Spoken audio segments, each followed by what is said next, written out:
Subscribe करें और bell दबाएं ताकि कोई खबर रह न जाए।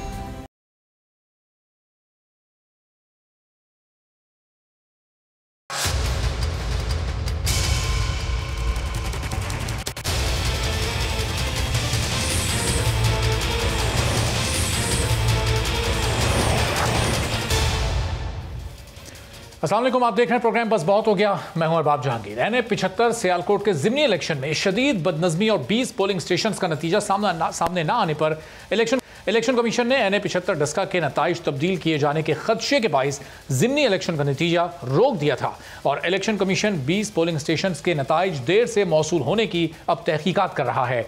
Chief election commissioner Sikandar Sultan Raja की सरबराही में आज NA-75 के ज़िमनी इलेक्शन में नताइज गायब होने के मामले की समाअत हुई, जिसमें हल्के के RO इलेक्शन कमीशन के सामने पेश हुए।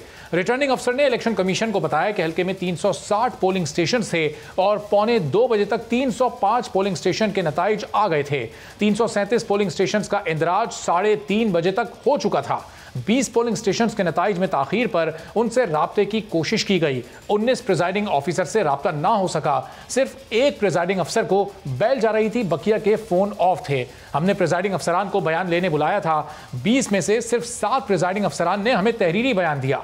RO ने बताया कि पोलिंग स्टेशन का 30-40 किलोमीटर का फासला था। 3 पोलिंग स्टेशन का नतीजा पास था, लेकिन हम इंदराज नहीं कर पा रहे थे क्योंकि बाहर हुजूम बहुत ज्यादा था। RO ने मजीद बताया कि बाकी नताइज हमें व्हाट्सएप पर मौसूल हुए थे। उम्मीदवारों का दावा था कि उनके पास व्हाट्सएप पर नताइज आ गए हैं। हमने उम्मीदवारों से कहा कि वो नताइज हमें दें जो उन्होंने हमें फराहम किए। 17 पोलिंग स्टेशन से डेटा मिलने के बाद हमने उम्मीदवारों के दिए नताइज से मैच किया तो 4 पोलिंग स्टेशन के नताइज में कोई फर्क नहीं था। शिकायत गुजार के फराहम करदा फॉर्म में कई पर अंगूठे नहीं लगे। RO का मजीद कहना था कि फायरिंग वहां पर हुई, हंगामे भी की वहां से इत्तलात सामने आई और पोलिंग स्टेशन के बाहर फायरिंग से PTI और नून लीग का एक कारकुन जाँ बहक भी हुआ। फायरिंग के बाद वोटर टर्न आउट कुछ कम हुआ। पोलिंग स्टेशन के अंदर फायरिंग नहीं हुई। चीफ इलेक्शन कमिश्नर ने सवाल उठाया कि क्या फायरिंग करने वाले को गिरफ्तार किया गया? क्या पुलिस सिर्फ तमाशा देख रही थी? RO साहब, आज के बयान से लगता है कि आप अपने पहले वाले बयान से हट रहे हैं। अगर माहौल बनाकर लोगों को वोट डालने नहीं दिया गया तो किसी नतीजे पर पहुंचना होगा। पोलिंग के अगले रोज नून लीग ये मुतालबा कर रही थी कि इन 20 पोलिंग स्टेशन पर रीपोलिंग की जाए और तहरीक इंसाफ ये चाहती थी कि इलेक्शन कमीशन नतीजे का ऐलान कर दे।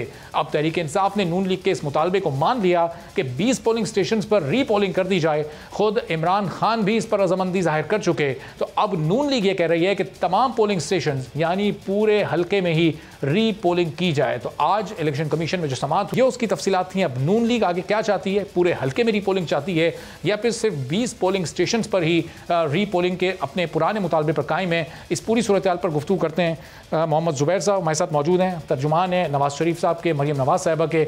बहुत शुक्रिया मोहम्मद जुबैर साहब, प्रोग्राम के लिए आपने वक्त निकाला।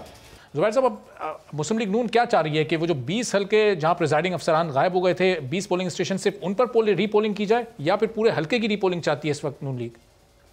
मेरा ख्याल है, देखिए, जब ये एक तो हमेशा पाकिस्तान में एक बहुत बड़ा मसला ये होता है कि जिस तरह वो जज साहब थे, अल्लाह ताला उनको जन्नत नसीब करे, वो मियां नवाज शरीफ के केस में थे कि जी उनका मिसकंडक्ट था। उस केस के हवाले से सुप्रीम कोर्ट ने भी रिकग्नाइज किया, हाई कोर्ट ने भी। लेकिन बदकिस्मती से कि वो जो जज को तो मिसकंडक्ट में फारिग कर दिया और उनकी जजमेंट बरकरार है। तो अभी अगर 20 हल्कों में एक होने से आप कह रहे हैं कि सिर्फ 20 हल्कों में करा ले, इट जस्ट शोज कि पूरा जो इलेक्शन था NA-75 का वो कंट्रोवर्शियल हो गया है। तो ये ज्यादा अच्छा नहीं है कि पूरे के पूरे इलेक्शन दोबारा करवा दे। जो भी जीत जाएगा उसको एक्सेप्ट कर ले। लेकिन जुबैर साहब, याद है जिस दिन ये सारा सिलसिला हुआ उसके अगले ही रोज़, इलेक्शन के अगले ही रोज़ जब मरियम साहिबा वहाँ पहुँची, उन्होंने गुफ्तगू भी की, तो उस वक्त से मुतालबा नून लीग कहता है कि जो 20 पोलिंग स्टेशन हैं यहाँ पर रीपोलिंग होनी चाहिए, चूँकि बाकी हल्कों में तो आपकी 3,500 की लीड थी। नहीं, मरियम साहिबा ने ये नहीं कहा था कि सिर्फ 20 में करवाई जाए। मरियम साहिबा ने तो कहा था कि पूरा का पूरा इलेक्शन दोबारा कराया जाए NA-75। बहरहाल देखे ना, हम तो अपनी एक जो गुजारिश कर सकते हैं कि इसमें 2 ओपिनियन हो सकते हैं। इसमें कोई मतलब ब्लैक एंड व्हाइट तो है नहीं कि इसमें भी एक जाहिर है एक पॉइंट्स हैं कि जी पूरा इलेक्शन कराया जाए। दूसरी तरफ वो भी एक है कि जी जिन हल्कों में गड़बड़ हो रही है उसमें सिर्फ करवाई जाए। तो लेट द इलेक्शन कमीशन, हमने तो अपना मौक़िफ़ दे दिया है। हमारे नजदीक तो पूरे का पूरा इलेक्शन, और ये तो खैर छोटी बात है NA-75 आगे जाके कैसे पाकिस्तान में इलेक्टोरल प्रोसेस रन करेगा। अगर एक हल्के में इलेक्शन नहीं हो सकता और इलेक्शन कमीशन खुद अपनी बेबसी का इजहार कर चुका है, जैसा कि कभी उन्होंने नहीं किया था तारीख में, तो आप खुद बताएं कि अगली दफा कैसे इलेक्शन हो सकेंगे पाकिस्तान में, और वो भी जनरल इलेक्शन। अभी तो हम बात कर रहे थे कि जी अगर ऑपोजिशन रिजाइन करती है अपनी सीटों से तो हुकूमत कहती है कि जी हम बाई इलेक्शन करा लेंगे। मतलब आप 400 सीटों, एक सीट पर बाई इलेक्शन नहीं हो सकता, 400 सीटों पर कैसे, 300 सीटों पर कैसे बाई इलेक्शन होगा। बिल्कुल ज़ुबैर साहब, ये तो एक बड़ा सवालिया निशान है। लेकिन अब जिस तरह से इलेक्शन कमीशन इसकी तहकीकात कर रहा है, आज चीफ इलेक्शन कमिश्नर ने RO से भी सरजनिश करते हुए उनसे सवालात किए हैं कि वो जो तमाम दिन फायरिंग होती रही, क्या पुलिस सिर्फ तमाशा देख रही थी, क्यों गिरफ्तार नहीं किया गया उन फायरिंग करने वालों को। तो तहकीकात पर तो आपको अब आप इत्मीनान है ना, वो तो गैर जानिबदार लग रही है आपको, या उसमें भी कहीं कोई साजिश नजर आ रही है? नहीं, बिल्कुल गैर जानिबदार लग रही है। मेरा ख्याल है इलेक्शन कमीशन का तो हौसला ही बढ़ाना चाहिए, क्योंकि उन्होंने इतना बड़ा कदम उठाया था पाकिस्तान में। मुश्किल होता है इस किस्म का सख्त फैसला करना जो इलेक्शन कमीशन ने किया था। तो मेरा ख्याल है हमें तो उसको इनकरेज करना चाहिए कि जी जो भी उनकी तहकीकात है, अभी तक तो हम उससे मुतमईन हैं। तो अच्छा, चौधरी मंजूर साहब पाकिस्तान पीपल्स पार्टी से भी ज्वाइन कर चुके हैं। चौधरी साहब, आपको भी वेलकम मैं कहता हूँ। चौधरी साहब, अब जुबैर साहब जो इलेक्शन कमीशन तहकीकात कर रहे हैं इस पूरे केस की, उससे तो मुतमईन नजर आ रहे हैं डस्का इलेक्शन से। आप क्या समझते हैं, ये हुआ क्या है? अब रीपोलिंग पूरे हलकों में होनी चाहिए या सिर्फ उन 20 पोलिंग स्टेशन में होनी चाहिए जहां ये गड़बड़ हुई थी? नहीं, देखिए ना, दो बुनियादी बातें हैं। पहले तो ये समझना होगा कि PTI ने धांधली का पैटर्न क्या अपनाया। डस्का शहर में नून लीग की मेजॉरिटी थी, वहां पे फायरिंग की, दंगे किए, फसाद किए, और पोलिंग स्टेशन खुद अंदर जाकर बंद करवाए, जो खुद उस्मान डार और बाकी लोगों ने। अब एक तरफ ये था कि वहां पे स्लो रखना है, और दूसरी तरफ वो पोलिंग स्टेशन थे जहां पे कंपैरेटिवली उनका ज्यादा स्ट्रॉन्ग होल्ड था, तो वहां पे तो कंट्रोल रखा, पोलिंग स्टेशन स्लो कराई, और यहाँ पे पोलिंग स्टेशन समेत तमाम अमलाई अगवाशुदा निकला और उनके रिजल्ट चेंज करके सारे इलेक्शन के नताइज का इंतजार किया गया। वो जितना फर्क था उन्होंने वो रिजल्ट तब्दील करके कर दिया। सो मेरा ख्याल है कम से कम अगर कराना है तो जहां जहां पे पोलिंग स्टेशन उन्होंने बंद रखे उसकी भी ड्यूरेशन चेक करनी चाहिए कि वो कितनी ड्यूरेशन की पोलिंग स्टेशन हुई है, वहां पे कितना चला है, टर्नओवर कितना रहा है, तो उसके मुताबिक फिर उन पोलिंग स्टेशन की भी कराई जाए। या फिर नून लीग का जो है मुतालबा के तमाम हलकों में, पूरे हलके में इलेक्शन करवाया जाए, कोई हर्ज नहीं। इंडिया की एक मिसाल है TL सेशन की, वहां पे लोग ऐसे करते थे, पोलिंग पे कब्जे कर लेते थे, एक बार, दूसरी बार, तीसरी बार। तो तीसरी बार उसने कहा कि मैं अगर मुझे 10 बार भी करवाने पड़े, 100 बार भी करवाने पड़े तो मैं करवाऊंगा। नतीजा तन चौथी बार वो बिल्कुल सारे लोग पीछे हट गए और इलेक्शन फेयर एंड फ्री हो गया। तो यहाँ पे भी जो इलेक्शन कमीशन ने स्टार्ट किया है, यहाँ पे रुकना नहीं चाहिए। जिन लोगों ने ये गड़बड़ की है उनके खिलाफ भी कार्रवाई होनी चाहिए, उन पुलिस ऑफिसर्स के खिलाफ, बाकी लोगों के खिलाफ, सबके खिलाफ जो है वो करना चाहिए। अच्छा, अब चौधरी साहब, जाहिर है जब नून लीग ने दूसरे ही रोज एक आधा 20 पोलिंग स्टेशन पर ये सब कुछ हुआ है और इस पर रीपोलिंग हो, तो ऐसा तासुर मिला शायद उनके जहन में था कि पाकिस्तान तहरीक इंसाफ ये मानेगी नहीं। अब तो इमरान खान साहब ने खुद मली साहब को हिदायत दे दी कि आप भी ये दरख्वास्त दे दें, 20 पोलिंग स्टेशन पर हम तैयार हैं रीपोलिंग के लिए। अब नून लीग पूरे हल्के की बात कर रही है। अब दोबारा PTI को फिर अपनी रिविजिट करना पड़ेगा अपनी थिंकिंग को। नहीं, देखिए, ये नहीं बात, मसला ये है कि उस वक्त तक तो किसी को कुछ पता नहीं था कि हो क्या रहा है। जैसे जैसे एविडेंस सामने आ रही है वैसे वैसे उसकी बुनियाद पर बात होगी। क्या बाकी जगहों पे उन्होंने पोलिंग पे बंद नहीं करवाए, कब्जे नहीं किए, फायरिंग नहीं की, सारी जगह पे की है, तो फिर उसके मुताबिक फैसला होना चाहिए। वीडियोस आ रही हैं, अब नई चीजें आ रही हैं, जैसे जैसे टाइम गुजरता जा रहा है एविडेंस नहीं आ रही, और जैसे जैसे एविडेंस आएगी आपने फैसला उस एविडेंस की बुनियाद पर करना है। और चौधरी साहब का इतना सादा मामला था कि ये सारी गड़बड़ सिर्फ उस्मान डार साहब और उनके साथ के लोगों ने और पाकिस्तान तहरीक इंसाफ ने की। चूंकि उस्मान डार साहब का मौक़िफ़ तो बिल्कुल अलग था कि वो तो एक पोलिंग स्टेशन में महसूर हो गए, बाहर राना सनाउल्लाह, जावेद लतीफ़ साहब और उनकी पार्टी के लोग खड़े थे, इसलिए वो 3 घंटे तक निकल नहीं सके। तो कहीं ना कहीं गड़बड़ तो दोनों जानिब से हुई है।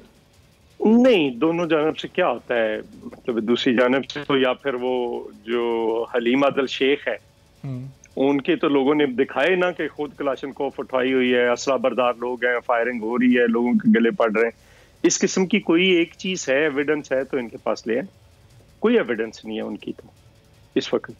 जो है सिर्फ अफराद का इशू नहीं है, उस्मान डार का या राना सनाउल्लाह का। जब तक रियासती मुदाखलत ना हो इसके अंदर, तब तक ये कैसे मुमकिन है कि आप इस किस्म की धांधली, जो बड़ी प्लान, वेल प्लान्ड और वेल कनेक्टेड धांधली है, वो कर लें? तो ये मुमकिन नहीं होता। तो साहब, हलीम आदिल शेख साहब का आपने जिक्र किया, जो उन्होंने किया था, जो रूल्स उन्होंने तोड़े, उसके बाद उनको आपने लॉकअप कर दिया, अदालत में पेश कर दिया, यहाँ तक तो सही था। लेकिन फिर सांप उनके कमरे में पहुंच गया, फिर डंडा भी उनके कमरे में पहुंच गया, फिर वो कल खुद हॉस्पिटल पहुंच गए जहां फ्रैक्चर उनकी हड्डियों में आया है, जो पहले रॉड डली हुई थी उस पर भी चोटें आई हैं। और जिना हॉस्पिटल ज़ाहिर है सिंध में ही वाक़ है, सिंध गवर्नमेंट के वहाँ पर बहुत सारे अपने लोग भी मौजूद हैं। तो फिर ये सारी चीज़ें भी सामने आ रही हैं, ये सिंध गवर्नमेंट का फिर ये रवैया भी सामने। नहीं, वो तो बाखरियत जा रहे हैं वहाँ पे और 6 सेकंड बाद बाहर आ रहे हैं। तो उस वक्त तक तो ऐसी कोई चीज़ नहीं थी। जहाँ तक सांप का इशू है, मुझे नहीं पता, अगर ऐसी कोई बात हुई है तो ये बहुत गलत है, लेकिन ये भी तहकीक करनी चाहिए। मुर्सा वहाब ने कहा है कि हमें पता है कौन सी खातून अपने बैग में लेकर गई है, तो ये तहकीकात होनी चाहिए। अगर कोई ऐसी ज्यादती है तो बिल्कुल गलत है, लेकिन आप जरा उनका भी कंडक्ट देखें जहाँ पे MPA जा नहीं सकता। क्या वो वहां पे असला समेत मौजूद नहीं थे? क्या उनके लोगों ने फायरिंग नहीं की? सारा कुछ मौजूद है ना। जब तक बगैर तलाशी दिए तो कोई जेल में भी मुलाकात के लिए नहीं जा सकता। अगर सांप कोई अपने बैग में लेके गया तो तलाशी। MPS जो हैं वो गए ना उनको मिलने के लिए, बेशुमार लोग गए हैं। तलाशी लेना तो जेल काम के काम। नहीं, तलाशी नहीं, जेल में नहीं थे उस वक्त, वो हवालात में भी नहीं थे, बल्कि एक कमरे में उनको बंद किया हुआ था, लॉकअप में भी नहीं रखा, ताकि ये ना कहें कि हमें लॉकअप में रखा है, वहां पे बाकी लोगों के साथ रखा है। तो एक कमरे में थे, लोगों को जाने की इजाजत दी गई, जिसके बाद नतीजा ये निकला।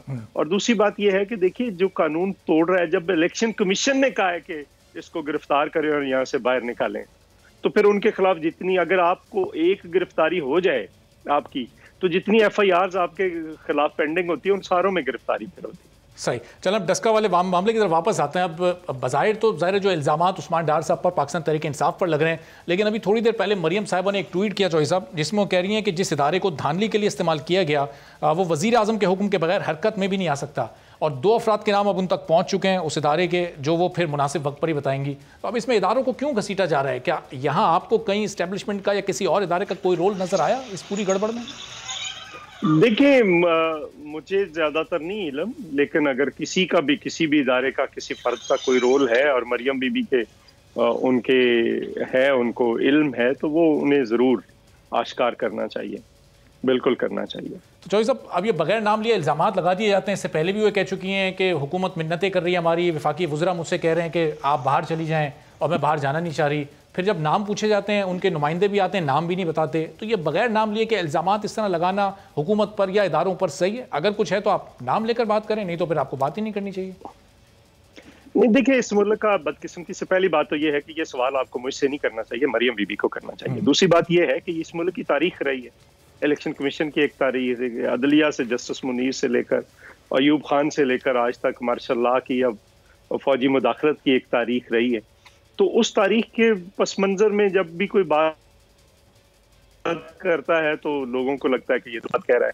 अब जो बात कर रहा है, एविडेंस उसने देनी है। उनके पास एविडेंस आई होगी तो उन्होंने कहा ना कि मेरे पास 2 लोगों के नाम आ गए हैं, और आ गए हैं तो मेरे ख्याल उन्हें एक्सपोज कर देना चाहिए, कोई इसमें हर्ज नहीं है। सही। अब चौधरी साहब, जिस तरह जहांगीर तरीन साहब पिछले 3-4 रोज़ में मुतारिक हुए हैं, अपने उन लोगों को वो जाकर मना रहे हैं जो नाराज़ हो गए थे, और शायद अंदरूनी खाना PDM के कुछ लोगों से भी राब्ते में हो, चूँकि आप लोग भी बहुत कॉन्फिडेंट थे कि इनके लोग हमारे पास आ रहे हैं और अपनी पार्टी से तंग हैं।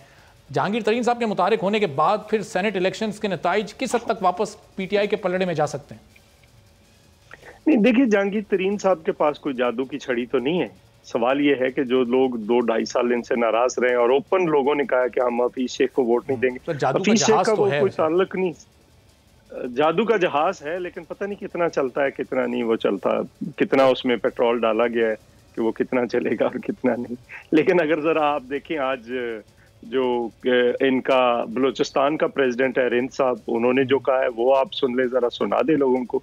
जो आज लियाकत जतोई साहब ने कहा है, सिंध के जो साबिक सदर हैं PTI के, उन्होंने जो कुछ कहा है वो सुन ले जरा। KPK के अंदर क्या हो रहा है वो जरा देख लें। कल इमरान खान साहब तशरीफ ले गए थे, 14 MNAs नहीं थे, 7 MPs नहीं थे। पंजाब के अंदर जो है वो कभी मैंने तो नहीं सुना था कि हुकूमती पार्टी इस तरह से वोट मांगती फिर रही होती है, गवर्नर समेत और सारे लगे हुए। तो ये कभी मैंने इस तरह से सुना नहीं था। वो तो एक खाना होता था आखिर पे और सबको बुलाकर कहते थे कि ये हमारा कैंडिडेट है। तो ये इसका मतलब है कहीं पे कोई खराबी है, और कहीं पे नहीं, कहाँ कहाँ पे खराबी है वहां पे वो जाकर अपना कोशिश कर रहे हैं। और उनकी कोशिश कितनी कामयाब होती है, जो इनके लोग नाराज हैं, हम ये नहीं कह रहे कि वो वोट हमें डाल दें, वो ये है कि वो कह रहे हैं कि हम वोट ही नहीं डालेंगे। और अगर 172 वोट नहीं मिलते इनको, तो प्राइम मिनिस्टर जो है, वजीर आजम तो खैर वो क्या थे, सिलेक्टेड थे, लेकिन ईवान कायद जो हैं, कायद ईवान जो हैं, वो अपना हाउस का एतमाद खो देंगे, उन्हें दोबारा एतमाद का वोट लेना पड़ेगा। ये असल में खौफ है जिसकी वजह से भागे फिर रहे हैं। सही, लेकिन जिसकी वजह से दसका में, जिसकी वजह से नेशनल असेंबली के हल्कों, बाकी जगहों पे अमूमी तौर पर, लेकिन नेशनल असेंबली के हल्कों में खुसूसी तौर पर धांधली की गई। लेकिन चौधरी साहब, ज़ाहिर है एक तवील अरसे से, भी चंद महीनों से जहांगीर तरीन साहब बिल्कुल ही सियासी मंजरनामे से गायब थे। एक इम्पैक्ट तो वो क्रिएट कर सकते हैं, चूँकि 2018 में उन्हीं के जहाज़ में लोग आते थे, हुकूमत में शमूलियत इख्तियार करते थे, ख़वाह आज़ाद उम्मीदवार हों, ख़वाह इस वक्त के हुकूमत के इत्तेहादी हों। तो उन्होंने जिस तरह उस वक्त हुकूमत साजी में अपना किरदार अदा किया था, अब वो हफीज़ शेख साहब को जिस तरह अपनी हिमायत का यकीन दिला रहे हैं, तो लग रहा है कि सेनेट इलेक्शन में कहीं कोई रोल अदा करने में ज़रूर वो कामयाब हो जाएंगे। देखिए प्रॉब्लम ये है कि 2.5 साल लोगों के साथ जो कुछ हुआ है, इस मुल्क की आवाम के साथ छोड़े, जो कुछ MNAs MPs के साथ हुआ है, तो उस वक्त तो जहांगीर खान तरीन साहब किधर थे। अब तो लोग कह रहे हैं जी कि किस लिए आ रहे हैं हमारे पास। आपने जो खुद, मुझे किसी ने बताया कि किसी MNA ने कहा जी आपने जो हमारे साथ वादे किए थे उनमें से बता दें एक भी पूरा हुआ है, तो उनसे भी लोग बातें कर रहे हैं। लेकिन चौधरी साहब, अब ये हर जमात में, पाकिस्तान में माजी में भी होता रहा है कि जब सेनेट इलेक्शन करीब आते हैं तो पार्टी के अपने ही लोग ब्लैकमेल करना क़यादत को शुरू हो जाते हैं, अपनी डिमांड सामने रख देते हैं कि हम आपको वोट तभी देंगे। ये ब्लैकमेलिंग नहीं है, ये ब्लैकमेलिंग नहीं है, ये गुस्सा होता है जब वो उस वक्त पे निकालते हैं, लेकिन ऐसे नहीं है, क्योंकि ये तो भानुमती का कुनबा है ना, कोई इधर से कोई उधर से पकड़ के जोड़ा हुआ है। तो उसके नतीजे में जो लोग हैं वो जैमिंग तो है नहीं। मेरा गिला अगर पार्टी से होगा तो मैं करूंगा उससे, लेकिन जरूरी नहीं है कि मैं इलेक्शन के टाइम पे करूं। लेकिन बहरहाल ये चूंकि जोड़ जमा किया हुआ है सारा, और सारे इधर उधर से लोग पकड़ कर लाए हुए हैं, तो पार्टी तो नहीं है ना, वन टाइम पार्टी है, और वो पार्टी हो रही है इस वक्त, और पार्टी खत्म होने वाली है बहुत जल्दी। लेकिन चौधरी साहब, ये अजीब इत्तेफाक है कि जिस वक्त खैबर पख्तूनख्वा से वो ज़िमनी इंतखाब हार गए, उसी वक्त पंजाब से भी शोर उठ रहा है और पार्टी के लोग अपनी शिकायत TV पर आकर बता रहे हैं, पार्टी से अलहदगी की बातें कर रहे हैं, वोट न देने की बातें कर रहे हैं। सिंध से भी उसी वक्त लोग बातें कर रहे हैं। ये लोग 2.5 साल से क्यों खामोश थे? वादे तो साल में, 1.5 साल में, 2 साल में भी पूरे नहीं हुए। अब सेनेट इलेक्शन से 40 दिन पहले बातें हो रही थी, आप लोगों ने शायद उस तरह से सुनी नहीं है। बातें हो रही थी पार्लियामेंट के फ्लोर पर। अक्सर बातें जो है वो पार्लियामेंट्री पार्टी की मीटिंग में होती हैं, लेकिन इस वक्त तो बातें हो रही थी पार्लियामेंट्री फ्लोर के ऊपर भी। स्पीचेस आप सुन ले जरा, तो वो स्पीचेस ऐसे नहीं होती, उससे पहले भी आवाजें उठ रही थी, लेकिन जो कोई टाइम होता है जिसपे सारी आवाजों ने इकट्ठा होना होता है, वो टाइम आ गया। और चौधरी साहब, ये पूरी इस वक्त सूरत हाल जो पाकिस्तान तहरीक इंसाफ की और फिर हुकूमत के अंदर चल रही है, ये आपकी तहरीक के लिए फिर इस वक्त इसको हौसला अफजा चीज के तौर पर आप देख रहे हैं, जो अब 26 मार्च को आप निकलेंगे लॉन्ग मार्च? देखिए, पाकिस्तान पीपल्स पार्टी ने जो कुछ PDM के अंदर हिकमत अमली अपनाई थी, वो अभी तक हालात वाक़यात ने दुरुस्त साबित की है। आपके सामने है, सेनेट के इलेक्शन में, अगर सेनेट के इलेक्शन में हम हिस्सा नहीं लेते तो ये बिल्कुल स्मूथली आगे बढ़ जाते और 2/3 अखरियत सेनेट में ले जाते। फिर हमने उनको कहा, रजामंद नहीं थे कि आप बाई इलेक्शन में हिस्सा लें। आज बाई इलेक्शंस ने एक्सपोज कर दिया कि ये जो पहला इलेक्शन था वो धांधली शुदा था और लोग इनके साथ नहीं है। अब तीसरा जो हमने कहा कि अदम एतमाद की बात की, उस वक्त समझ नहीं आ रही थी।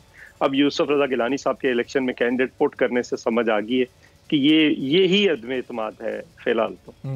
तो ये चीजें आहिस्ता आहिस्ता जो पाकिस्तान पीपल्स पार्टी का पॉइंट ऑफ व्यू है, अब मजीद हम बहुत सारी चीजें हैं जो लोगों के इश्यूज हैं, उन पे PDM को आना पड़ेगा, जो कि पाकिस्तान पीपल्स पार्टी बार बार कह रही है कि धांधली एक पहलू है, महंगाई, बेरोजगारी, यहाँ पे लॉ एंड ऑर्डर, और ये जो सारी सूरत हाल है, खारजा पॉलिसी के अंदर जो तबाही है, दाखिला पॉलिसी के अंदर जो तबाही है, वो सारे इश्यूज को साथ लेकर चले। अच्छा, और कितने हुकूमती अरकान से इस वक्त PDM, मुस्लिम लीग नून और पीपल्स पार्टी अलग-अलग राब्तों में अपनी पार्टी के? नहीं, मुझे नहीं पता, मुझे नहीं पता, मेरे नहीं इल्म। चूंकि वैसे भी अगर होगा भी तो कौन बताएगा आपको, टीवी पे आकर बताएगा कि कितने लोगों के साथ राब्ते में। तो ये 2018 के सेनेट इलेक्शंस की तरह, जैसे उसमें भी आप लोग खैबर पख्तूनख्वा असेंबली से भी कामयाब हो गए थे, सिंध असेंबली से भी आपको ज़्यादा सीटें मिल गई थी, फिर ये उसी तरह सूरत हाल होगी कि जो नंबर्स हम काउंट कर रहे हैं उससे खैबर पख्तूनख्वा असेंबली में देखे ना, ज्यादा सीटें नहीं है, दो अलग-अलग कैटेगरीज होती हैं। इस वक्त नेशनल असेंबली में भी दो अलग-अलग कैटेगरीज हैं और उन कैटेगरीज को देखना पड़ता है आपका, और फिर इस इलेक्शन को समझने की जरूरत है। इसमें प्रायोरिटी 1, 2, 3, 4, 5 तक होती है। 5वें नंबर की प्रायोरिटी वाला वोट भी कभी आपको पहले नंबर पर आकर पड़ जाता है। तो ये देखना है आपने कि अगर कोई आपका कैंडिडेट आपकी जमात का एलिमिनेट हो जाए और सेकंड प्रायोरिटी पे मैं हूं, तो वो आपकी सारी के सारे वोट मुझे ट्रांसफर हो जाते हैं। तो सो इसलिए ये थोड़ा टेक्निकल है, इसको समझने की जरूरत है। सही। वैसे चौधरी साहब, आमतौर पर कोई आकर बताता तो नहीं है कि हम कितनी सीटें लेने वाले हैं, हम आपको सेनेट लेने देंगे या नहीं, लेकिन माजी में जरदारी साहब ने तो बता दिया था। इस बार वो बड़े खामोश हैं, अभी तक कोई ऐसा पैगाम, कोई ऐसा बयान उनकी जानिब से नहीं आया। तो अभी कहीं जोड़ तोड़ में मसरूफ़ हैं या प्लानिंग कर रहे हैं, हिकमत अमली तरतीब दे रहे हैं, इस वक्त कोई बयान उनकी जानिब से क्यों नहीं आ रहा? माजी नहीं, सारी पार्टी लगी हुई है, सारी पार्टी लगी हुई है, वो जरूरी तो नहीं, उनका बोलना जरूरी नहीं है, तो वो आहिस्ता आहिस्ता हो जाएगा, जो आपके सामने आ जाएगी।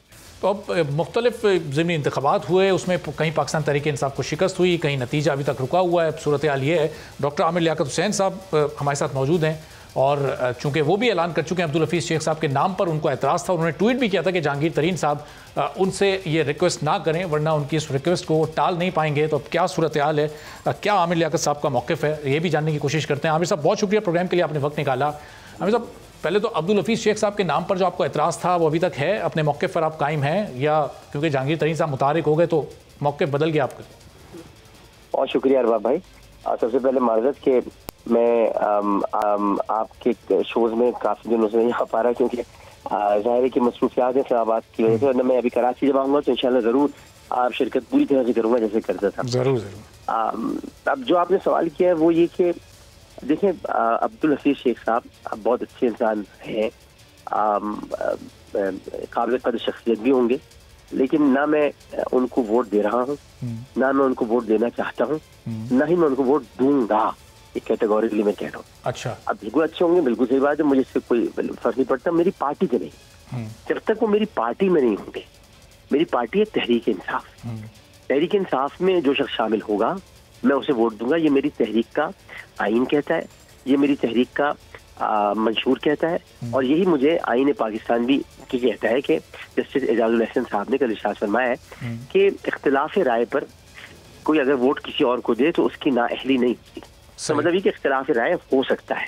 अब आपने बात जहांगीर तरीन साहब की, लेकिन सिर्फ जहांगीर तरीन साहब नहीं बल्कि असल में तो इमरान खान साहब मेरे लीडर हैं, बिल्कुल, और खान साहब अगर मुझे कह देंगे तो मैं कैसे टाल दूंगा, लेकिन मैं इसीलिए छुपता फिर रहा हूँ, मुख्तलिफ मकामात पर छुप जाता जाकर ताकि खान साहब मुझे। लेकिन आमिर साहब ये इशारा दे रहे हैं आप खान साहब को, खान साहब आपको बोलें कि आमिर साहब आपने वोट बोल रहे हैं, खान साहब मुझे बोल चुके हैं, आप बता चुके हैं।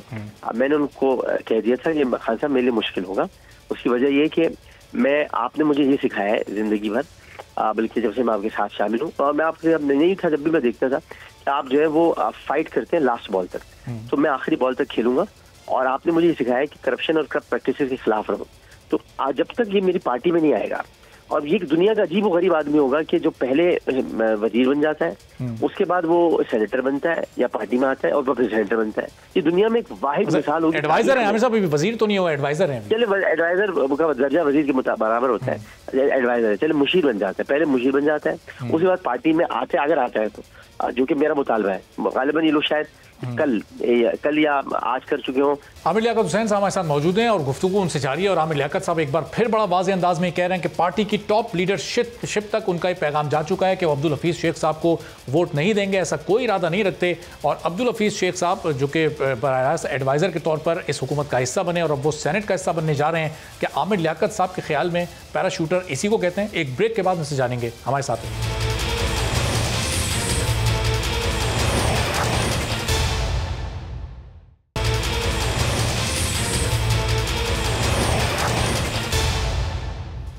प्रोग्राम में एक बार फिर आपको खुशामदीद कहते हैं। पाकिस्तान तहरीक इंसाफ के सीनियर रहनुमा आमिर लियाकत हुसैन साहब हमारे साथ मौजूद हैं। तो आमिर भाई, ब्रेक से पहले जैसे मैं आपके सामने सवाल रखना चाह रहा था कि बराह रास्त एडवाइज़र के तौर पर इस हुकूमत को ज्वाइन किया अब्दुल हफीज़ शेख साहब ने, सेनेट का टिकट उनको दे दिया गया, आपका एहतजाज अपनी जगह पर, लेकिन सियासत की आम इस्तिलाह में क्या पैराशूटर इसी को कहते हैं? जी पैराशूटर ही है, लेकिन ये आज एक कोशिश कर रहे थे कि बनी गाला में जनाब नजीब हारून साहब ने आज कोई लंच दिया था। मैं तो गया नहीं, क्योंकि मैं जहाँ हफीज शेख आते हैं मुझे किसी ने कहा हफीज शेख साहब आ रहे हैं। मैंने कहा तो क्या बुजुर्ग आ रहे हैं, कोई पीर आ रहे हैं जब मैं वहाँ पे आ जाऊँ? अच्छा। तो मुझे पता नहीं कि वहाँ उन्होंने इनको पार्टी में शामिल कराया या इनको मफलर पहनाया कि नहीं पहनाया, लेकिन अगर पहना भी दिया होगा तो ये क्या बात हुई कि एक दिन पार्टी में, दूसरे दिन मतलब एक दिन फकीर दूसरे दिन राजा भोज, ऐसा तो नहीं हो सकता ना। ये तो गलत बात होगी। तो मतलब तरीक़ाकार यही है कि उनको पहले पार्टी में शामिल करें। मैं फिलहाल उनको ये फैसला कर चुका हूँ, और फिलहाल नहीं बल्कि फिलहाल में भी शायद शक निकलता है, मैं उनको यकीनन वोट नहीं दूंगा। अच्छा, और आमिर साहब, अब्दुल हफीज़ शेख साहब के नाम पर आपको एतराज़ है, या जो बाकी नाम सामने आए थे जिनको टिकट दिए गए उनमें से भी कोई एक नाम फैसल वावड़ा? एक नाम था जिस पर मुझे एतराज़ है, वो थे अबड़ो साहब, उनकी कागजाती नामजदगी रिजेक्ट हो गए। बाकी मुझे एतराज़ नहीं था। मैं फैसल वाडा साहब को सिर्फ मशवरा दे रहा था, एतराज़ नहीं था। वो मेरे भाई हैं, मेरे दोस्त हैं। मशवरा में उनको ये दे रहा था कि हमने देखिए बल्दिया की नशिस्त बड़ी मुश्किल से हासिल की थी, सिर्फ 900 वोटों से जीते थे हम, और बल्दिया की कौमी असेंबली की नशिस्त जो शहबाज शरीफ को इन्होंने हराया था, और ये फिर बरकरार रही। अब अगर ये नशिस्त छोड़ देते हैं और सेनेट में आ जाते हैं तो हम फिर कराची में इस कौमी असेंबली की नशिस्त को दोबारा कैसे हासिल करेंगे, कि हमारे लिए सवालिया निशान होगा। एक नशिस्त हमारी कम ना हो जाए, ये बड़ा टेक्निकल पॉइंट है। एक तो ये था। दूसरा ये कि सेनेट में आने के बाद अगर इनकी कागजात नामजदगी की तारीख, जिसमें इन्होंने शरीयत की मनसूखी का ऐलान किया था, कहा था नहीं है, वो कौमी असेंबली में कुछ और थी, सेनेट में कुछ और है। अगर ये दोनों मिला ली जाए तो फिर तो इनकी नाअहली हो जाएगी, तो ये फिर एक और सीट भी हमारे खतरे में पड़ जाएंगी, दो सीटें चली जाएंगी हमारी। तो इसमें मुझे फिक्र है। और सीट निकल जाने के बाद हमें सब इस वक्त ज़िमनी इंतखाब में सीटें निकालना हुकूमत के लिए कितना मुश्किल है, तो आपके सामने आप खुद अरबाब बताएं ना, आप खुद देखें, एक सहाफ़ी होते हुए आप सोच रहे हैं तमाम चीज़ें, तो आप सोचें मैं एक पॉलिटिकल वर्कर हूँ, आज का नहीं बहुत पुराना वर्कर हूँ। ये तो यहाँ पे तो पीटीआई में तो बहुत सारे नए नए, आपको पता है मैं कितने पुराना वर्कर हूँ। मेरा एक ताल्लुक बहुत ही ऐसी जमात से रहा है कि जो कराची लेवल पर काम करती थी, किस तरीके से गली गली मोहल्ला मोहल्ला। इसलिए मैं कह रहा हूँ कि बल्दिया का इलेक्शन हमारे लिए बहुत मुश्किल हो जाएगा। तो मैं अभी भी अपने भाई, अपने दोस्त, अपने साथी वाडा भाई को ये मशवरा दूंगा कि सेनेट को छोड़ें, कौमी असेंबली में रहें, वो बहुत मौसर हैं, इनकी आवाज़ यहाँ बहुत सुनी जाती है। लेकिन आमिर साहब, ये इस वक्त हो क्या रहा है हुकूमत के साथ? क्योंकि सिंध से भी ये इस तरह की जब सेनेट के नाम आए, वो आपने और बाकी लोगों ने एतराज़ किया, वो एतराज़ दुरुस्त भी थे। खैबर पख्तूनख्वा में तो सीट ही हार गए, डस्का में वहाँ पर चंद हज़ार वोट की बरतरी पीछे थी, पाकिस्तान तहरीक इंसाफ 20 प्रिजाइडिंग अफसर गायब हो गए। ये पूरे मुल्क में ज़िमनी इलेक्शन किस ट्रेंड की जानिब ले जा रहे हैं? एक ट्रेंड क्या सामने आ रहा है? अवाम पाकिस्तान तहरीक इंसाफ के खिलाफ हो गई है? नहीं सर, बाई इलेक्शन में एक अंग्रेजी स्पेलिंग होती है BYE, बाई इलेक्शन। तो बाई इलेक्शन का मतलब होता है बाय बाय इलेक्शन। तो बाय बाय इलेक्शन करते हैं तो उसमें यही हरकतें होती हैं। तो ये इलेक्शन को वो बाय बाय कर रहे होते हैं कि बाय बाय किसी तरह निकल जाए। पीटीआई को बाय बाय कर रहे हैं लोग? नहीं, इलेक्शन को बाय बाय करते हैं भाई, किसी तरह निकले बाय बाय हो जाते हैं। उसमें कहीं कोई गड़बड़ करता है, कहीं कुछ करता है। लेकिन ये इलेक्शन कमीशन इस वक्त बड़ा मौसर है और उसने बहुत जबरदस्त तरीके से अपना रोल प्ले किया है। मतलब ये कि ज़ाहिर है कि उनका हमला तो गायब हुआ, लेकिन रोल ये प्ले किया कि उन्होंने जो प्रेस रिलीज जारी की है वो बड़ी अच्छी प्रेस रिलीज थी। फिर इसके बाद खान साहब ने कल ये कह दिया कि 20 से 22 पोलिंग स्टेशनों पर दोबारा इलेक्शन हम कह रहे हैं कि हम लड़ने के लिए तैयार हैं। तो अच्छी बात है, इसमें जहाँ शर है वहाँ कुछ खैर भी निकल रहा है। लेकिन वो नून लीग तो पूरे हल्के में री इलेक्शन की बात कर रही है, री पोलिंग की। और आमिर ज़ाहिर माजी की रिवायात और माजी की जो तारीख है बाई इलेक्शन की, वो तो हमेशा जो हुकूमत में होती है जमात वही जीतती है। इस बार तो ये तारीख भी गलत साबित हो गई पाकिस्तान तहरीक इंसाफ की हुकूमत में। बस पाकिस्तान तहरीक इंसाफ आती तारीख गलत साबित करने के लिए देखें, हम तीसरी पार्टी के तौर पर हमने तारीख गलत साबित कर दी कि हम कि सिर्फ 2 ही जमातें होंगी। अब तहरीक इंसाफ हुकूमत में आ गई। हमने तारीख ये गलत साबित कर दी कि जी एक सूबे में हुकूमत अगर कायम रहेगी तो पूरे पाकिस्तान में नहीं आ सकती। नहीं, खैबर पख्तूनख्वा में आई तो उसके बाद फिर पाकिस्तान में भी आ गई। तो तारीख गलत साबित करना पार्टी का हमारा वतीरा है, तो हमने ये तारीख गलत साबित हो गई। अच्छा आमिर साहब, ये हुकूमत की जानिब से कौन मरियम नवाज साहिबा की मिन्नतें कर रहा है? उनका बयान आपको याद होगा, वो कह रही थी कि वफाकी वजीर मेरी मिन्नतें कर रहे हैं कि आप। मरियम नवाज साहिबा की मिन्नतें तो कोई यही कह रहा होगा कि दूसरा रूप न दिखाएं आप अपना, पहले वाला सही है। शायद ये मिन्नत की होगी कि पहला वाला रूप आपका सही है, दूसरा रूप मत दिखाइएगा, बड़ा खतरनाक होगा। शायद ये मिन्नत की, और तो कोई मिन्नत नहीं करता। उन्होंने तो प्रेस कॉन्फ्रेंस में बाकायदा बोला था कि हुकूमत मेरी मिन्नतें कर रही है कि मैं बाहर चली जाऊँ, इस तहरीक को रोकूं, लेकिन मैं बाहर नहीं जा रही, मैं मुल्क में ही रहूंगी। मैंने मिन्नतें तो शायद नहीं करती होगी, मैंने कम से कम मन्नत जरूर मांगी भी है कि ये यहाँ से चली जाए। अच्छा, वो जो डस्का इलेक्शन के बारे में वो कह रही हैं, ये जिन इदारों ने पूरी गड़बड़ की है, मैं जानती हूँ कि वज़ीर आज़म इमरान खान के अंडर में वो इदारे हैं, वो 2 नाम भी उन तक पहुँच गए हैं जिसको मुनासिब वक्त पे बताएंगी।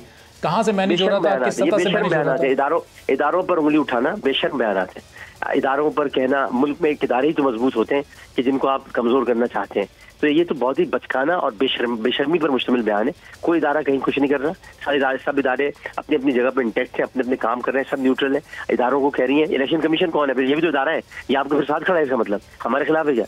कितनी बुरी बात है, कितने अफसोस की बात है कि मुल्क की इदारों को, कौमी इदारों को आप उनको अपनी नफरत का निशाना बनाए। ये भी बहुत बुरी बात है। साहब क्या अंदरूने खाना कहीं कोई इस तरह की कोई मामला चल रहा है कि मरियम साहबा के बाहर जाने से मुताल्लिक, क्योंकि इतना कॉन्फिडेंटली वो बाहर आके कह रही हैं कि मुझे अगर मेरी छोटी सी सर्जरी होनी है वो बाहर हो सकती है, मैं नहीं जाना चाहता। देखिए मैं आपको बताऊँ, मैं तो ये कहता हूँ और बड़ा खुल के कहता हूँ, मैं अगर आप मेरी पर्सनल राय मालूम करेंगे और शेख साहब की, हम दोनों की एक है, और वो ये कि भाई इनको जाने दो, निकले यहाँ से, ये जाए। इनका जब कुछ पाकिस्तान में है ही नहीं, ये कुछ रखना नहीं चाहता, फिर खुद कहती है मेरी पाकिस्तान में तो क्या, लंदन में तो क्या पाकिस्तान में प्रॉपर्टी नहीं है। तो भाई आपकी जब यहाँ कुछ नहीं है, आप यहाँ रहना भी नहीं चाहते, आपके बच्चे बाहर पढ़ रहे हैं, आपके वालिद बाहर हैं, आपके दोनों भाई बाहर हैं, आपकी घर की दीगर अहले खाना बाहर है, तो आप भी बाहर चले जाएं, हमारे मुल्क को जान छोड़ें। क्योंकि पाकिस्तान के अंदर रहकर तो आप इदारों के खिलाफ बात करती हैं, खासतौर पर फौज के खिलाफ आप बात करती हैं, अदलिया के खिलाफ बात करती हैं, तो भाई आप चले जाएं। लेकिन आमिर इनके वालिद साहब बाहर हैं, उन्हें तो वापस लाने का वज़ीर आज़म खुद कह चुके हैं कि बरतानवी वज़ीर आज़म से बात करेंगे। पुरानी खबर हो गई, तो लाने का नहीं कह रहे, तो उनका पासपोर्ट मंसूख हो रहा है। तो हुकूमत का उनको वापस लाने का कोई इरादा नहीं है, इसका मतलब जान छोड़ा। हमारा कोई एक्सट्रेडिशन का मुआहदा नहीं है ना यूके से, पता है ना दुनिया को, नहीं है हमारा कोई, हम एक्सट्रेडिशन कैसे कराएंगे, नहीं कर सकते हम, तो पासपोर्ट मंसूख कर रहे हैं ताकि ये पाकिस्तानी ना आ सके। लेकिन अब आमिर साहब अवाम से जो वादा किया था कि मैं मियां नवाज शरीफ को वापस लाऊंगा, वो वादा भी तो अपनी जगह पर मौजूद है ना, फिर अवाम को क्या रीजन देंगे? बता तो दिया सर, एक्सट्रेडिशन का हमसे तो बुनियादी तौर पर गलती हुई, वो ये गलती हुई है, इस गलती को हमें तस्लीम करना चाहिए। गलती हुई है कि हमने इनको क्यों बाहर जाने दिया। अब ये बाहर जा चुके हैं, हमें इनकी नियत पर शक की बात नहीं थी, हमें तो इनके पूरे वजूद पर शक करना चाहिए था, हमने इनको क्यों बाहर जाने दिया। ज़ाहिर है कि इतना दबाव था खान साहब पर, इतना ज्यादा प्रेशर था अदालतों का, दूसरी अदालत से मुराद ये नहीं कि अदालत कह रही है कि आप बाहर भेजें, मतलब ये कि अदालत से ये आ रहा था कि भाई उनको कुछ हो गया तो क्या होगा। तो इस तरह की चीजें बनती हैं तो आदमी प्रेशर में आ जाता है। फिर कैबिनेट से कुछ लोग बोल रहे थे, तो इस प्रेशर की वजह से खान साहब ने जो है वो ये फैसला कर लिया था, वरना तो मेरा ख्याल नहीं था कि खान साहब जाने देंगे, लेकिन प्रेशर इतना डेवलप हो गया था। अब जब वो चले गए तो आपको पता है एक्सट्रेडिशन एक होती है कि आप मुल्जिमान की हवालगी का मुतालबा कर सकते हैं, हमारा मुआहिदा नहीं है बरतानिया से, तो ये मुश्किल होगा हमारे लिए उनको वापस लाना। सही साहब, अब ये 2018 में हमने देखा था जहांगीर तरीन साहब इसी तरह मुतारिक होते इलेक्शन के बाद, पाकिस्तान तहरीक इंसाफ की हुकूमत साजी में बड़ी उन्होंने मदद की थी। अब अचानक वो पिछले काफ़ी महीने से सियासी मंजरनामे से बिल्कुल आउट थे, उससे पहले वो इलाज के घर से बाहर गए हुए थे, वापस आकर बिल्कुल खामोश थे। अचानक से जो मुतारिक हुए कि पार्टी फिर एक बार अपने आप को मुश्किलात में महसूस कर रही है, जो उनको ये टास्क दिया गया कि जहांगीर तरीन साहब बैकबोन है तहरीक इंसाफ, रीढ़ की हड्डी है। जहांगीर तरीन साहब एक इंतहाई बेमिसाल आदमी है, और जहांगीर तरीन साहब के साथ जो कुछ हो रहा है वो इंतहाई ज्यादती है, और उनके साथ गलत हो रहा है जो कुछ भी हो रहा है। और कौन कर रहा है? तो उनके साथ कौन कर रहा है? कर रहा है छोड़ दें इसको, लेकिन मैं तो कल से लेकर अब तक, यानी कल से लेकर अब तक, माजी से लेकर अब तक मैं उनके साथ खड़ा हूँ, और मेरे पार्टी के सीनियर रहनुमा है, और इसलिए भी खड़ा हूँ कि मेरे साथ कैबिनेट में थे जब मैं मुशर्रफ साहब के दौर में वजीर था, तो ये सीनियर वजीर थे, और मैंने इनको उस वक्त भी काम करते देखा है। ये और बहुत शफाफ इंसान है। ये सब इल्जामात भी आप देखिएगा सब साबित कैसे होंगे ये गलत है। तो इसका मतलब खान साहब और तरीन साहब में जो दूरी है, क्या दरमियान में किसी की साजिश है जो ये दूरी करवाई गई है? फिर मेरा ख्याल है, वरना मैं अगर कम अज कम मुझे मौका मिलता तो मैं तो दोनों को बहुत करीब रखता और रहते। आपको मालूम है कि हमारे ही कुछ ऐसे अनासर होते हैं कि जो नहीं चाहते, लेकिन क्या मैं तो चाहता हूँ पार्टी में सब लोग एक रहे और जहांगीर तरीन साहब का साया हम पर तादिर सलामत रहे। लेकिन आमिर साहब, खान साहब क्यों इस साजिश को नहीं समझ पा रहे? अगर कहीं दरमियान में किसी ने कोई ऐसी बात नहीं, खान साहब नहीं समझ, खान साहब सब समझते हैं, ये नहीं कि उनको समझ नहीं आता, उन्हें ये भी समझते हैं कि आमिर की शादी हो रही, लेकिन कि वो अपने वक्त पर कोई ना कोई फैसला करते हैं, करेंगे जरूर करेंगे। अभी तो श्रीलंका गए ना। हाँ, लेकिन अब आमिर साहब, आप हफीज शेख साहब को वोट नहीं दे रहे, आप बड़ा वाजे बता चुके हैं, और जहांगीर तरीन साहब तो निकले उनकी हिमायत में कैंपेन चलाने। देखिए मुझे वो नहीं कहेंगे, उनको पता है कि आमिर मेरे बच्चों की तरह है, भाइयों की तरह है, तो वो मुझे इसलिए नहीं कहेंगे, वो जानते हैं मेरा फैसला। इसी तरह मेरा दोस्त है फवाद चौधरी, और उन्हें मुझे फोन किया, मैंने उसको सारी बातें बताई कि भाई सारे तुम्हारे रीजन सही है। मैं इसी तरह मेरे एक और दोस्त है अली जैदी, बहुत सारे लोग हैं जो मुझसे प्यार करते हैं, दोस्त हैं। अली जैदी साहब शायद एक राब्ता करेंगे या करने वाले हैं, लेकिन ये कि मैं वाज़ेह तौर पर एक बात कह चुका हूँ कि मैं वोट नहीं दूंगा अब्दुल हफीज शेख नाम के किसी भी शख्स को। अच्छा, और जहांगीर तरीन साहब, फिर वो नंबर्स पूरे करने में तो जाहिर है वो निकले अपने जहाज लेके तो कामयाब हो ही जाएंगे, जो बाकी लोग नाराज हैं उनको तो मना ही लेंगे। मुझको नहीं पता सर, मुझको नहीं पता कामयाब। देखिए, मैं ये नहीं जानता कि वो जीते या हारे। अच्छा। मैं ये जानता हूँ कि मेरा एक ज़मीर है। मैं ये जानता हूँ कि सुलह हुदैबिया की 5 शराइत थी और उस वक्त सहाबा किराम रिज़वानुल्लाह अलैहिम मजमईन ये इरशाद फरमा रहे थे कि ये हमारे लिए गलत होंगी। रसूलुल्लाह का विजन कुछ और देख रहा था। मैं उनके उम्मती हूँ, उनका गुलाम हूँ। मैं सहाबा का गुलाम हूँ और रसूलुल्लाह का उम्मती हूँ। तो मैं ये समझता हूँ कि फैसले तल्ख जरूर होते हैं, लेकिन अगर आपका विजन अच्छा है और आप अपने नबी सल्लल्लाहु अलैहि वसल्लम की सुन्नत पर चलते हुए विजन को समझने की कोशिश कर रहे हैं, तो आप किसी ऐसे शख्स को वोट न दें कि जो शख्स कुछ दिनों के बाद यहाँ से पाकिस्तान से वापस चला जाएगा, जहाँ से आया वही चला जाएगा। 50 साल वो मुल्क से बाहर रहा है, जब उसको वजीर बनना होता है वो पाकिस्तान आ जाता है, जब वजीर से हटता है वो पाकिस्तान से बाहर चला जाता है। ऐसे आदमी को मैं क्यों वोट? सही। और फिर उनका मुकाबला ज़ाहिर है यूसुफ रज़ा गिलानी साहब से, उनका भी एक बड़ा सियासी माजी है। गिलानी साहब जो है वो चोर है। उन्होंने अपनी बीवी को चोरी का हार दिया था और वो फिर उनके माल निकलवाया उनसे, वो माल जो था उन्होंने दे दिया था। तो वो चोर है, उनको भी वोट नहीं देना चाहिए। लेकिन अब सूरत हाल से वो फायदा उठाए या नुकसान उठाए, मुझे इससे कोई गर्ज नहीं। मेरा वोट अब्दुल हफीज शेख के लिए नहीं है, मेरा वोट यूसुफ रज़ा गिलानी के लिए नहीं है। मेरा वोट तहरीक इंसाफ की अमानत है। जो तहरीक इंसाफ का उम्मीदवार खड़ा होगा मैं उसको दूंगा। साहब, अब आखिर में उसे बता दें, हफीज शेख की जगह खान साहब आपसे मशवरा करते हैं कि किसको सेनेट का टिकट दिया जाए, तो फिर आप क्या नाम 2-4 उनके सामने रखते हैं? मैं अशरफ कुरैशी का नाम रखता, कराची के हमारे हैं अशरफ कुरैशी साहब, जो बहुत पुराने सीनियर हैं, उनका मैं नाम रखता। मैं इसी तरह से समर भाई का नाम रखता। अगर इस्लामाबाद से देने की बात होती मैं बाबर रहमान साहब का नाम रखता कि वो पार्टी में शामिल हुए थे। बाबर रहमान साहब बाकायदा शामिल हुए थे और उसके बाद उन्होंने जो है वो बल्कि पीपल्स पार्टी छोड़ी थी, उन्होंने पार्टी में शामिल हुए थे। आप उनको कर सकते हैं। इस तरह बहुत लोग हैं, कोई एक थोड़ी है। तहरीक इंसाफ में बहुत सारे लोग हैं जिनको दिया जा सकता था। तो बस ये है कि शेख वकास अकरम है, उनको दिया सकता था। ये बहुत सारे लोग हैं। आमिर भाई, खुद आपकी भी ख्वाहिश है सेनेट में जाने की मुस्तकबिल में? नहीं, मैं क्यों? मैं देखें, सेनेट में जाने की उसकी ख्वाहिश हो कि जिसको ये डर हो के उसकी सीट खतरे में पड़ गई है। मैं 25,000 वोटों से हराया भाई, मैंने 1-2 हज़ार से नहीं, 25,000 वोटों से हराया साहब सत्तार में। मैं कहीं भी जाऊँ, मैं कौमी असेंबली में लोगों ने मुंतखब वगैरह भेजा अपने काम कराने के लिए, मैं वो कर रहा हूँ। ठीक है, चलिए, बिल्कुल से बहुत बहुत शुक्रिया। आमिर लियाकत हुसैन साहब पाकिस्तान तहरीक इंसाफ के रहनुमा मौजूद थे और बड़ा वाज़ेह उन्होंने अब्दुल हफीज शेख साहब को वोट किसी सूरत नहीं देंगे। एक ब्रेक लेते हैं और ब्रेक के बाद जब वापस आएंगे तो PSL की वजह से जो ट्रैफिक ब्लॉकेज होती है, अब एक जान इस सिलसिले में चली गई है। उसामा सईद नाम का एक नौजवान अपनी जान से हाथ धो बैठा है और क्या सूरत हाल रही, कैसे उसकी जान गई, इस पर गुफ्तगू होगी एक ब्रेक के बाद।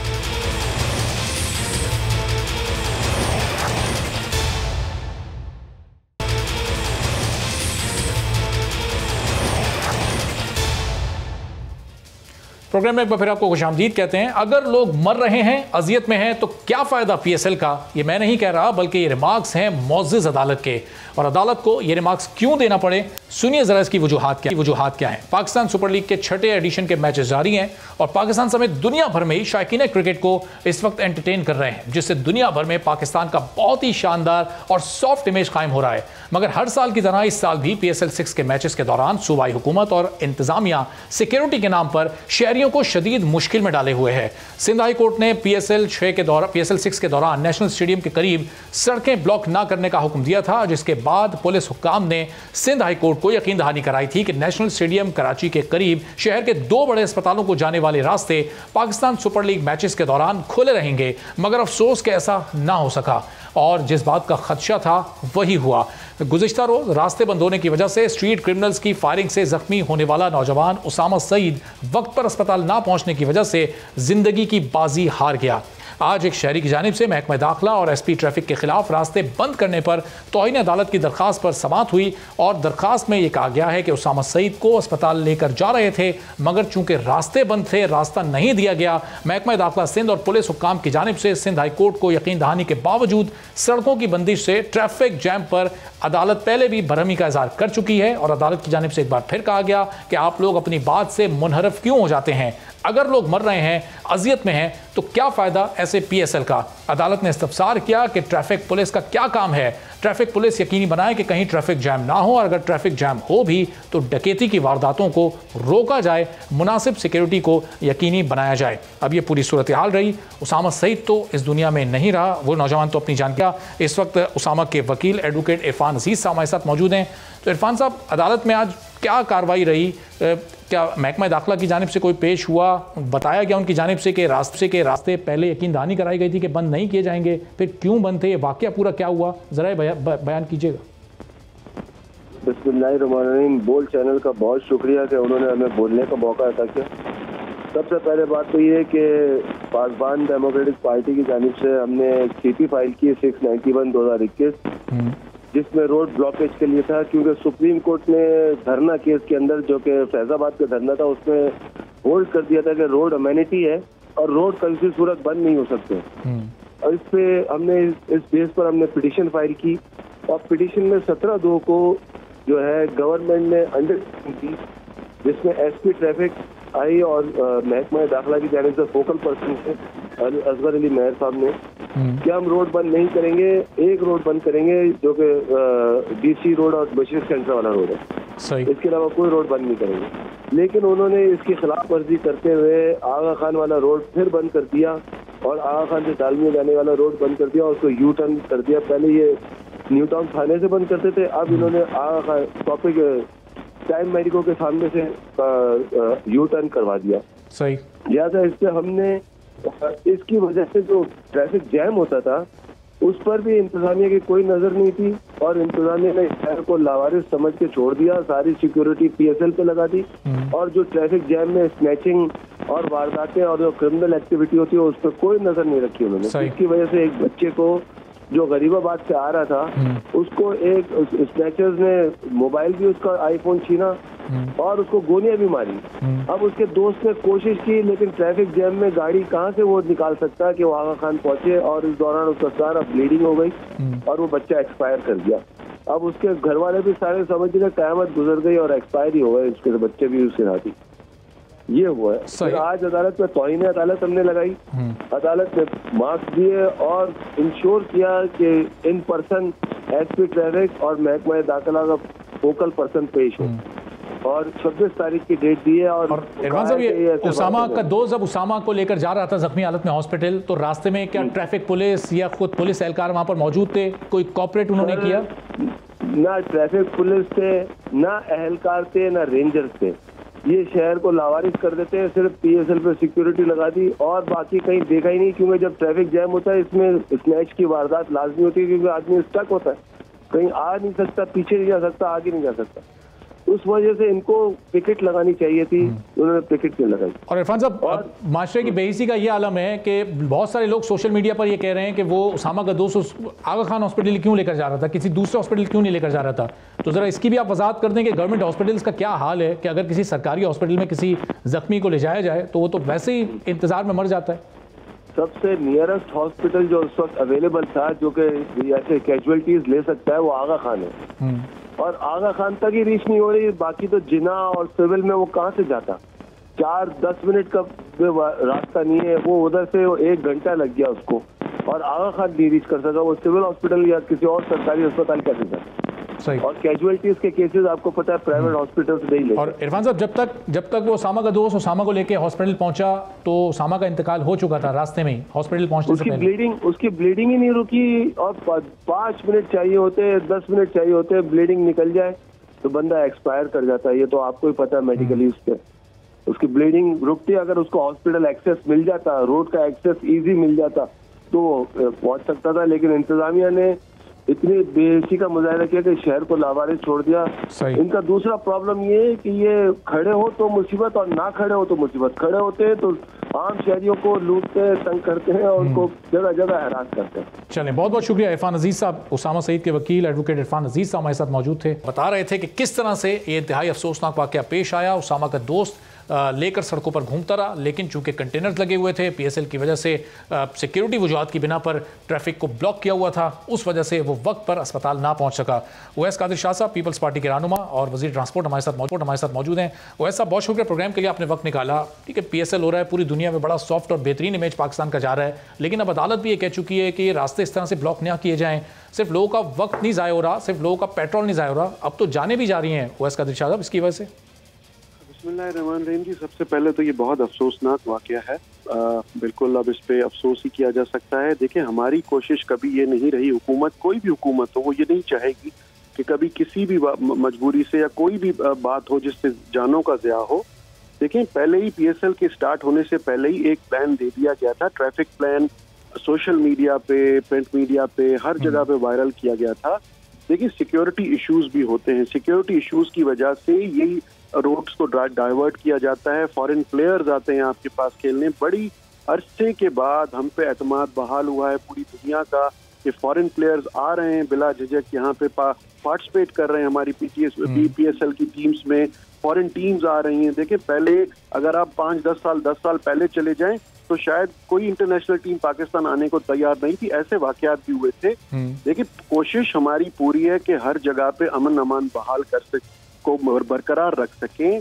कहीं पे ये वाकया हो गया है इसकी बिल्कुल मैं मजम्मत भी करता हूँ, बहुत अफसोस भी है, और बिल्कुल कानून नाफिज करने वाले इदारे में आपको ये बता रहा हूँ, बड़े वसूख से बता रहा हूँ कि इस खोज में है कि जिसने भी ये किया है, जिसकी वजह से भी ये हुआ है, वो फौरन बहुत जल्द अपने कैफर किरदार तक पहुंचेंगे, बिहाइंड द बार्स होंगे।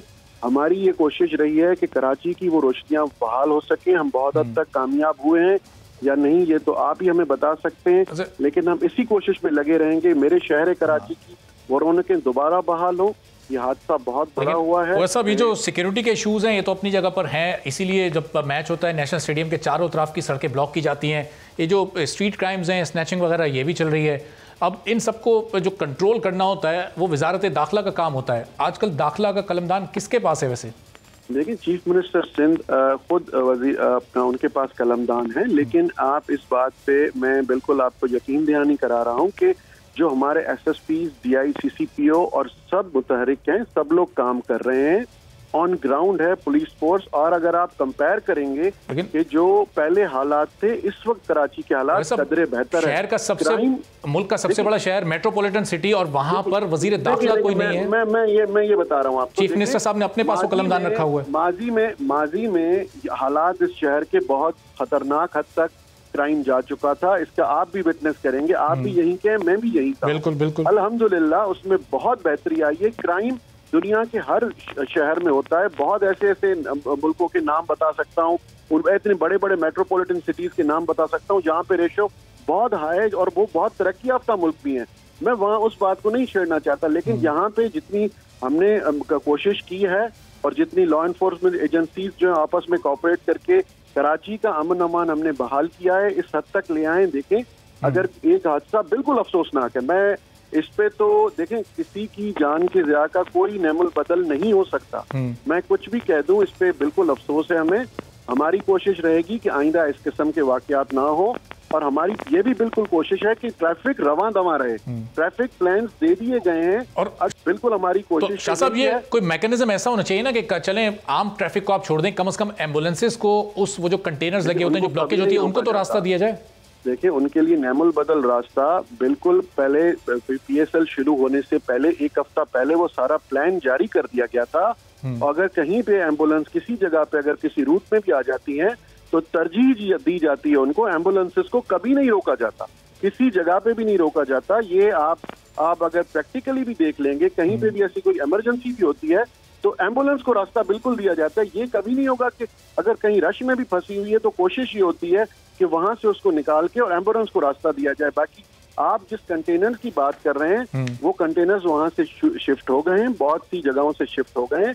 हाँ, एक दो स्ट्रीट्स ऐसी हैं जिनको मतलब अगर सिक्योरिटी की वजह से रोका गया है तो कोशिश ये होगी कि उनको भी डाइवर्जन देके वहां से भी खोल दी जाए। लेकिन अब वो ऐसा जारी एक मासूम जान गई है और हुकूमत अभी यहाँ पीपल्स पार्टी की है, तो सिंध हुकूमत से कोई इस फैमिली से मिलने गया, कोई ताज़ियत की? यहाँ पर आप अफसोस का इजहार कर रहे हैं, बिल्कुल ज़ाहिर है सबको ही अफसोस है। फैमिली से कोई अभी तक रब्ता किया गया, कोई इमदाद या कोई तसल्ली वहाँ दी आप लोगों ने जाके? मैं इस वक्त इस चीज़ का मुझे पता नहीं है कि हमारे कराची से जो इलेक्टेड नुमाइंदे हैं, रिप्रेजेंटेटिव हैं, वो गए हैं या नहीं गए हैं। मैं इस वक्त आपको नहीं बता सकता, लेकिन ये बात तो तय है कि ज़रूर जाएंगे, क्योंकि हमेशा अगर कोई भी वाक़या कराची में हुआ है तो सबसे पहले हम ही पहुँचते हैं, हमारे रिप्रेजेंटेटिव ही पहुँचते हैं। बिल्कुल उनके दुख में हम बराबर के शरीक हैं, और ये सिर्फ मैं लफ्ज़ ही नहीं कह रहा हूँ, बिल्कुल तहे दिल से अफसोस है। ये नहीं होना चाहिए था, मैं बार बार कह रहा हूँ। हमारी कोशिश होगी कि आइंदा ऐसे वाकयात मेरे कराची के किसी भी गली कूचे में ना हो। बहुत बहुत शुक्रिया अवैस कादिर शाह साहब, पाकिस्तान पीपल्स पार्टी के रहनुमा, सिंध के वजीर ट्रांसपोर्ट मौजूद थे और कह रहे थे कि इंतहाई अफसोस है उन्हें और वो यही उम्मीद लगाएंगे कि आइंदा मुस्तकबिल में ऐसे कोई वाक़यात पेश ना आए और ट्रैफिक प्लान को भी मज़ीद बेहतर करने की कोशिश की जाएगी। और आखिर में जाते जाते एक बार फिर चीफ जस्टिस ऑफ पाकिस्तान और वज़ीर आज़म पाकिस्तान से वही अपील, इस उम्मीद के साथ कि अब की बार वो ज़रूर नोटिस लेंगे। चेयरमैन पैमरा सलीम बेग अभी भी अपने ओहदे पर मौजूद हैं और रोज़ाना की बुनियाद पर बोल की आवाज़ को दबाने की कोशिश कर रहे हैं। कोशिश कर रहे हैं कि केबल ऑपरेटर्स बोल की नशियात दिखाना बंद कर दें या उसको आखिरी नंबरों पर सेट कर दें, जिसकी वजह से लोगों को देखने में मुश्किलात पेश आएँ।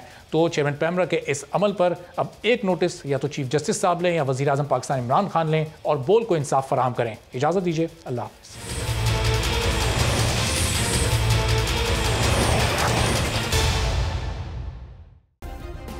सब्सक्राइब करें और बेल दबाएं ताकि कोई खबर रह न जाए।